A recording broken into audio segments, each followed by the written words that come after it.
Il est 11h29 sur RTCI. Comme nous l'avons annoncé tout à l'heure, aujourd'hui, nous recevons Camille Henry de l'Organisation mondiale de la torture. Il y a 25 ans, deux hommes tunisiens, Faisal Barakat et Rachid Chamery, décédés sous la torture. Leur famille, avec l'appui de l'Organisation mondiale contre la torture, d'Amnesty International et de l'Ordre national des avocats, ont organisé hier une conférence de presse à cette occasion. Et on en parle avec Camille Henry de l'Organisation mondiale contre la torture. Bonjour.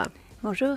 Alors, vous représentez donc l'Organisation mondiale contre la torture. On va parler de cette affaire, on va parler d'autres questions liées à cette affaire, notamment l'impunité, les mauvais traitements et la torture. Mais alors, tout d'abord, présentez-nous l'Organisation mondiale contre la torture. Donc, c'est une organisation qui a vu le jour en 1985 à Genève. Depuis cette date-là, on a appuyé toujours nos partenaires tunisiens sans être sur place physiquement. Et depuis 2011, comme beaucoup d'autres organisations, en septembre, donc nous venons de fêter nos 5 ans, on s'est installé à Tunis. Aujourd'hui, en fait, on essaie d'articuler notre travail autour de 3 axes. Le premier, c'est un programme d'assistance directe aux victimes de torture, donc une prise en charge grâce à nos centres, SANAD, au KEF et à Sidi Bouzid, qui prennent en charge des victimes de manière psychologique, médicale, légale, dans tout le pays. On a aussi le volet juridique. Donc là, c'est une partie d'assistance technique, donc d'avis sur des projets de loi, appui aux réformes, mais aussi toute une partie de plaidoyer et de lobbying. Et enfin, tout un volet de sensibilisation, parce que c'est une question qui est très importante et qui a encore fait l'objet de beaucoup d'incompréhension. Et donc voilà, ces 3 volets sont vraiment aujourd'hui interconnectés dans la manière dont nous travaillons. Très bien, tout à fait. Alors hier s'est tenue justement une conférence de presse à l'occasion du 25e anniversaire sous la torture de Faisal Barakat et Rachid Chamery. Cette affaire, donc pour la rappeler aux auditeurs, est celle de 2 hommes décédés dans un poste de police à Nabeul sous la torture, c'est ça? Oui, c'est exactement ça en fait.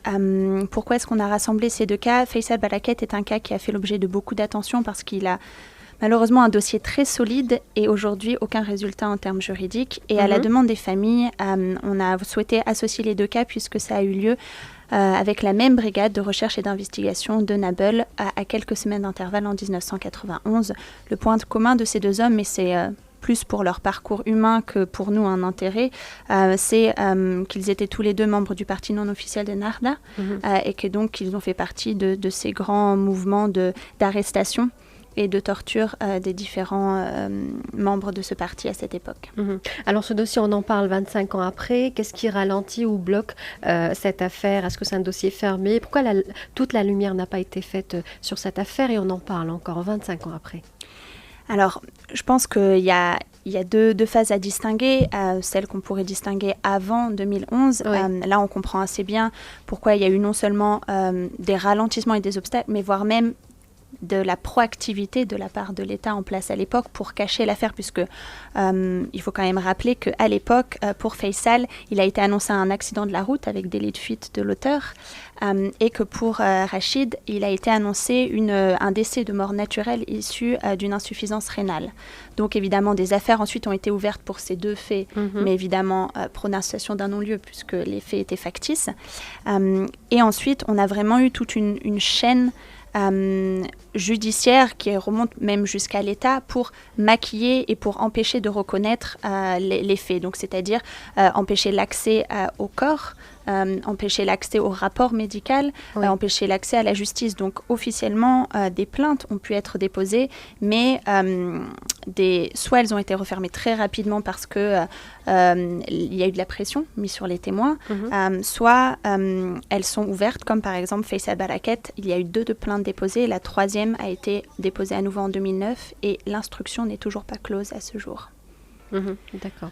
Donc ça, c'est la phase avant 2011 et après 2011. Voilà, et après 2011, c'est vrai que nous, l'OMCT et Amnesty International, on s'est mobilisés sur ces cas depuis 1991. Il y a nos premiers communiqués de presse quelques jours après les décès. On avait beaucoup d'espoir aussi par rapport au changement en termes de système judiciaire. Malheureusement, et c'est aussi pour ça qu'on a insisté avec cette conférence de presse, on a aujourd'hui des avancées en termes de réforme, mais on a encore un système en pratique qui est vraiment empreint des méthodes anciennes, c'est-à-dire encore une forte présence d'actes de torture et de mauvais traitement par des agents des forces de police qui travaillent avec le système judiciaire, bien évidemment. Donc c'est aussi un système de dénonciation qui est difficile à amener. On a aussi une politique pénale qui, selon nous, manque aussi de courage pour poser des actes, puisqu'aujourd'hui, on n'a pas de condamnation signifiante sur la base de l'article 101 bis du Code pénal au niveau de la torture. C'est-à-dire que même si, après la transition politique, la situation s'est améliorée en Tunisie, ce sont des traitements qui persistent encore. Donc, ce sont des traitements qui, malheureusement, persistent encore. Alors, je pense vraiment, et c'est l'approche dans laquelle nous sommes, qu'il y a une volonté de la part des autorités, de la part des ministères, mais cela représente un énorme chantier qui doit venir de toutes parts, de la part de la société civile dans son rôle de dénonciation, de la part des médias dans son rôle aussi de suivi, de monitoring, et de la part aussi directement des agents sur le terrain, des avocats, pour être, maintenant qu'ils ont la possibilité avec la nouvelle réforme de la garde à vue, d'être présents dès les premières heures de la garde à vue. On sait que c'est les premières heures qui sont les plus importantes en termes de risque d'actes de torture et mauvais traitement. Donc voilà, c'est vraiment un ensemble d'actions qui doivent être prises. Et aujourd'hui, ce que nous dénonçons, c'est que ces deux affaires datent de 1991. Donc pour ces familles-là, c'est 25 ans. Oui.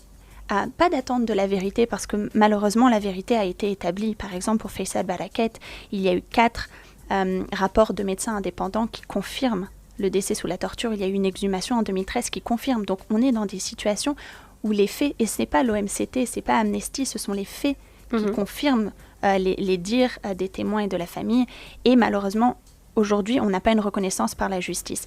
Et ce qui est pour nous important, c'est de souligner que ces affaires-là et tous ces obstacles que l'on peut vraiment citer sur toute la ligne de temps se retrouvent aujourd'hui, en 2016, dans des affaires de torture et mauvais traitement.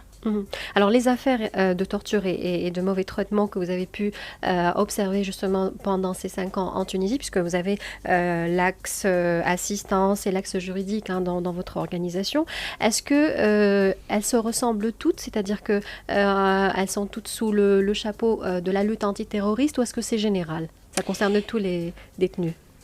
Alors, je pense que aujourd'hui, malheureusement, c'est assez dispersé, c'est-à-dire que le public qui peut subir ce type de mauvais traitement et de torture est assez varié. Peut-être qu'avant 2011, on avait tendance à penser que c'était principalement des opposants politiques, des défenseurs des droits de l'homme ou pour des motifs religieux.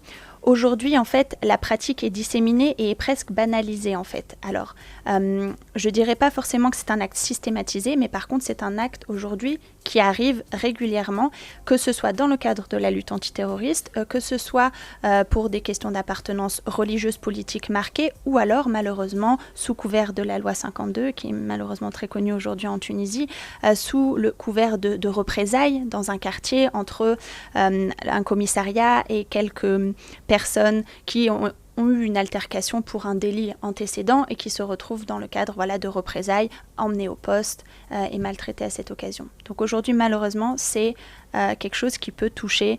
On a des jeunes de 19-20 ans, on a des personnes qui ont quasiment 65 ans dans nos bénéficiaires. Alors, vous avez parlé des démarches entreprises, justement des avancées qui ont été faites en Tunisie pendant ces 5 ans. Est-ce que, par exemple, aujourd'hui, les associations nationales et les ONG ont accès aux lieux de détention? Alors, pas toutes, mais il y a eu des efforts effectués par le ministère de la Justice et c'est encore en cours, pour mettre en place un système objectif d'accréditation pour visiter les lieux de détention. Et c'est vraiment quelque chose que nous demandons parce que, attention, il faut vraiment être clair sur le fait que l'administration pénitentiaire, c'est important aussi pour elle qu'elle soit bien au courant des règles, qu'elle puisse se protéger, et aussi au niveau des associations. Donc il faut des protocoles clairs. À l'heure actuelle, la Ligue tunisienne des droits de l'homme a par exemple l'accréditation, mais le Comité international pour la Croix-Rouge, parce qu'ils ont un système d'accord avec l'État, mais aujourd'hui encore c'est très ponctuel. Un des grands espoirs que nous avons, quand vous parliez des avancées justement, c'est l'instance nationale pour la prévention de la torture. Vous savez sûrement que ses membres ont été élus au mois de mars. C'est donc une loi organique qui date d'octobre 2013 et qui a mis un certain temps, de par le manque de candidatures, les ralentissements avec l'adoption de la Constitution, les élections, puisque les élections devaient passer par l'Assemblée des représentants du peuple. Et donc on a vraiment... on met beaucoup d'espoir sur cette instance qui, dans son mandat notamment, va pouvoir effectuer des visites inopinées, des visites prévues dans les lieux de détention. Ce qui ne remplace pas l'action de la société civile, mais ce qui va concourir à plus d'accès, de transparence, de communication sur cette question-là et plus de prévention. Tout à fait. Alors pour finir, justement, Camille Henry, aujourd'hui, quelle démarche ou quelles mesures est-ce que l'Organisation mondiale contre la torture ou les autres organisations qui étaient présentes hier attendent des autorités tunisiennes? Quelle est la suite justement de cette campagne, de cette démarche, si je peux dire? Alors, je pense que ce qu'on attend vraiment, c'est de voir un changement réel de politique pénale, donc de sentir une volonté politique d'encourager le système judiciaire à prononcer des condamnations lorsque les faits poussent à prononcer ce type de condamnation, pour qu'on commence à avoir des précédents au niveau de la justice, des condamnations sur l'article 101 bis, pour redonner confiance au système aux citoyens dans le système judiciaire. C'est aujourd'hui ce dont on a besoin. On a besoin de politiques claires pour protéger les victimes de torture, protéger les témoins lorsqu'elles prennent la démarche de déposer plainte. On a besoin aujourd'hui que des fonds matériels, financiers soient donnés à l'instance nationale pour la prévention de la torture pour qu'elle commence à travailler effectivement, parce qu'aujourd'hui, elle n'a encore aucun fonds pour fonctionner. On attend des autorités de continuer et d'approfondir cette politique d'ouverture avec la société civile, de voir ça comme vraiment un apport de par notre expérience de terrain pour vraiment nous aider aussi à construire ensemble une nouvelle approche par rapport en termes de prévention et en termes de lutte contre l'impunité. Merci beaucoup Camille Henry de l'Organisation mondiale contre la torture. Je vous souhaite une bonne continuation. Sur RTC, il est 11h40, Autour de midi se poursuit.